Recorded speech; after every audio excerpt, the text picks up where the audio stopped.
Hey all welcome to Tanvi and mom. ఏ preservatives వాడుకున్నా మీ 6 నెలల పిల్లల కోసం మీరే మీ చేత్తో ఇంట్లో సిర్లాక్ ఎలా తయారు చేసుకోవాలో చూసేద్దాం. సిర్లాక్ కోసం కావాల్సిన పదార్థాలు: 1 కప్పు రైస్, 4 టేబుల్ స్పూన్ కందిపప్పు, 4 టేబుల్ స్పూన్ పెసరపప్పు, 1 టేబుల్ స్పూన్ మినపప్పు. చెప్పిన క్వాంటిటీ 1 మంత్కి సరిపోవాలంటే 4 టైమ్స్ తీసుకుంటే సరిపోతుంది.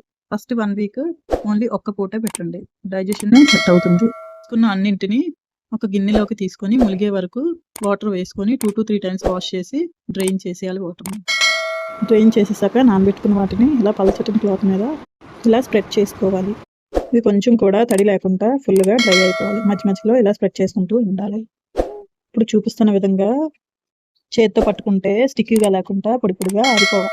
ఇప్పుడు మళ్ళీ ఎండలో ఎండబెట్టిన వాటిని తీసుకొని పాన్లోకి వేసుకొని 1 నిమిషం పాటు డ్రై ఫ్రై చేయాలి.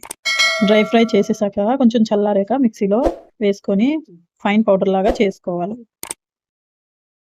ఇలా ఫైన్ పౌడర్ లాగా మిక్సీ చేసుకున్నాక ఒక జల్లెడ తీసుకొని జల్లించుకోవాలి.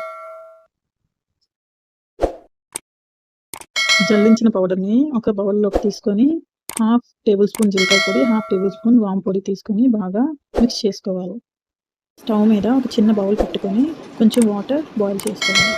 వాటర్ బాయిల్ అయ్యేలోపు ఒక చిన్న గిన్నెలోకి 3 టేబుల్ స్పూన్ సిర్లాక్ పౌడర్ తీసుకొని ఉండలు లేకుండా బాగా కలుపుకోవాలి. కలుపుకున్న దాన్ని మరి థిక్ కన్సిస్టెన్సీ కాకుండా కొంచెం పలుచగానే బాయిల్ చేసుకోవాలి.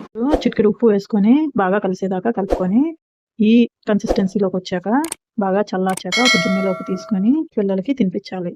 సిర్లాక్తో పాటు మధ్య మధ్యలో హాట్ వాటర్ చల్లార్చింది కూడా పట్టాలి. నచ్చిందా? నచ్చితే లైక్, షేర్ అండ్ సబ్స్క్రైబ్.